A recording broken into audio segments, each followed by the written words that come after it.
အဲ့တော့တို့တွေဒီပုံလေးကိုဆွဲကြည့်မယ်ဆိုတော့ဘယ်ကနေစဆွဲမလဲဆိုရင်ပထမဦးဆုံး reference line လေးတွေအရင်ယူထားလိုက်မယ်เนาะအဲ့တော့ enter နဲ့ x တ line y တ line ယူထားလိုက်မယ်အဲ့ဒါဘယ်နာလဲဆိုရင်ဒီနေရာလေးပေါ့ဒီဆုံးတဲ့နေရာဘယ်နေရာလဲဆိုရင်ဒီနေရာလေးအဲ့တော့ဒီနေရာလေးမှာပထမဆုံးပါရှိတယ်ဆိုရင် circle radius 3နဲ့ circle ရှိတယ် c enter center point ယူမယ် radius က 3n ဒါတစ်လုံးရသွားမယ်ပြီးရင်တို့ကဒီဘက်ကိုလာမယ်ဘယ်လောက်လဲဆိုရင် offset distance 30ရှိတဲ့နေရာမှာ circle တစ်လုံးရှိတယ်အဲ့တော့ဒီဟာလေးကို offset ပွားမယ် o enter distance ဘယ်လောက်လဲဆိုရင်30 enter 30ရှိမယ်ဟုတ်ပြီ30ရှိတဲ့နေရာမှာတစ် line ရှိမယ်ပြီးတော့အဲ့ဒါဆိုရင်ဒီနေရာလေးဒီနဲ့ဒီရဲ့အကွာအဝေးကသူကဒီမှာ30လို့ပြောထားဖြစ်တဲ့အတွက်ဒီ line လေးကိုလည်း offset 30နဲ့ပွားမယ်30 enter အဲ့တော့ဒီနေရာလေးမှာ circle radius 2လေးနဲ့ circle တစ်လုံးရှိတယ်အဲ့တော့ c enter center point ကောက်မယ် radius က 2 enter နဲ့ circle တစ်လုံးရသွားပြီပြီးရင်ဒီ circle ဆွဲမယ်ဒီ circle ရဲ့မှာအကွာအဝေးကဘယ်လောက်ရှိမလဲဆိုဒီအပေါ်ကနေအောက်ကို20လို့ပြောထားဖြစ်တဲ့အတွက် o enter အောက်ကို20 enter 20သွားမယ်ဟုတ်ပြီဒီအတိုင်းအောင်ဆိုရင်ဒီမှာဒီကနေဒီထိက30လို့ပြောထားဖြစ်တဲ့အတွက် o enter 30 enter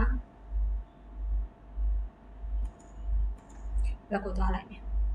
ဟုတ်ပြီအဲ့ဒီရဲ့ဆုံးတဲ့နေရာမှာဘာရှိမလဲဆိုရင် radius 4နဲ့ circle တစ်လုံးရှိမယ်ပေါ့အဲ့တော့ c enter ဒီနေရာလေးမှာ radius 4နဲ့ enter ဒါမှဆိုရင် circle တစ်လုံးရသွားမယ်ပြီးလို့ရှိရင်ဟုတ်ပြီဒီ circle လေးပေါ့ဒီ circle လေးကအောက်ကိုဘယ်လောက်နဲ့သွားမှာလဲဆိုရင်သူနဲ့သူရဲ့ကြား38လို့ပြောထားဖြစ်တဲ့အတွက် o enter 38 enter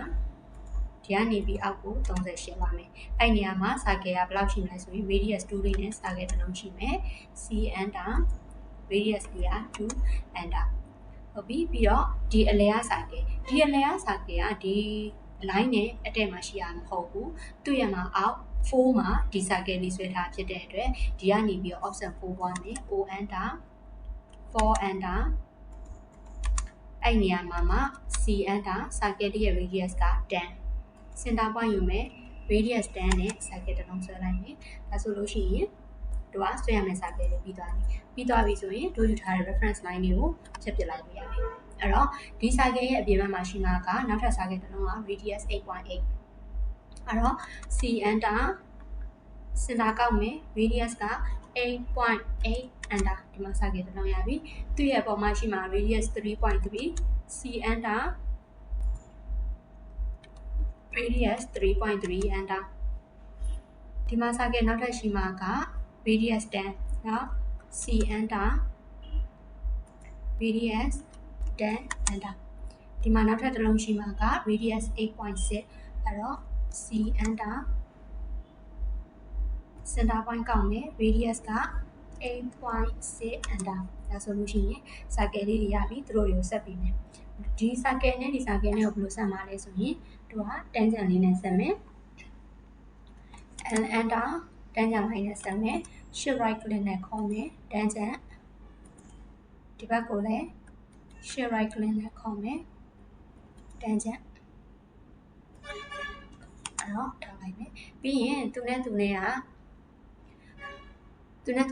ဆက်မယ်ဟုတ်ပြီတို့ကဘယ်လောက်နဲ့ဆက်မှာလဲဆိုလို့ရှိရင်ဒီမှာဒီ line လေးကိုဆက်မယ်ဆိုလို့ရှိရင်တို့ကသူနဲ့သူကိုဘယ်လောက်နဲ့ဆက်မလဲဆိုရင်ဒီမှာ radius 15လို့ပြောထားဖြစ်တဲ့အတွက် fillet လေးနဲ့ဆက်လိုက်မယ် f enter r enter radius က15ဆိုတော့15 enter နဲ့ဆက်လိုက်မယ်ဒါဆိုရမယ်ပြီးရင်တို့ကဒီဘက်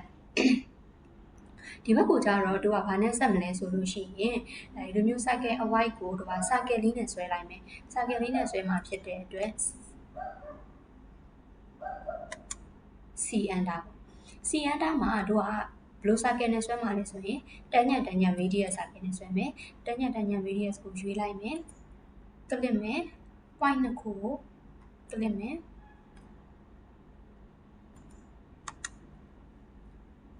c enter tangent radius